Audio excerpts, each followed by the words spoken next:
That old cell phone handset you have lying around might just become a vintage item, as purchasing a burner phone could soon be made illegal under US law. A bill is being proposed to cut down on criminal activity on unregistered throwaway phones. Including a recent spate of terror attacks worldwide, the new law would now require personal details to be registered of anyone who buys a handset.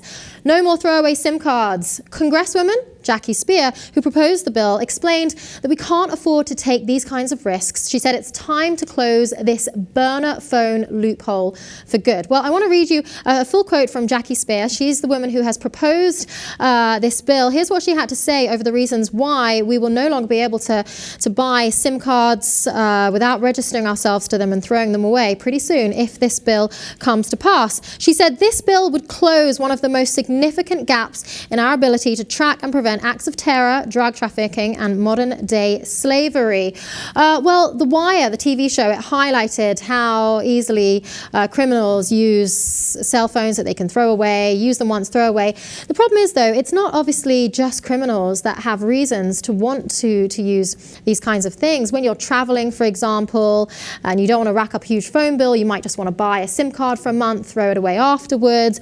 You obviously have undocumented immigrants, people who have more trouble registering with personal details, but it does seem from a legal point of view, in my opinion, that it makes sense to crack down on terrorism in this way. Yeah, I mean, well, I just want to say this. It's just to be clear, it's not that we're making burner phones illegal. It's the fact that now you can't buy them and not register for them.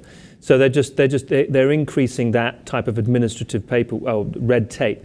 The issue is not so much for, it's inconvenient when you're going traveling or something like that, but it's for people of lower income. It's lower income individuals for whom they can't get a fixed month-to-month contract, but still want to be able to have access to the technology. This could be seen to be an impediment or prejudicial toward them. But on the flip side of that is we're talking about telephones here. It's mobile handsets. 10, 15 years ago, we didn't even have this, or 20 years ago, let's say, didn't necessarily have ready access to this technology. So we have to keep it in context.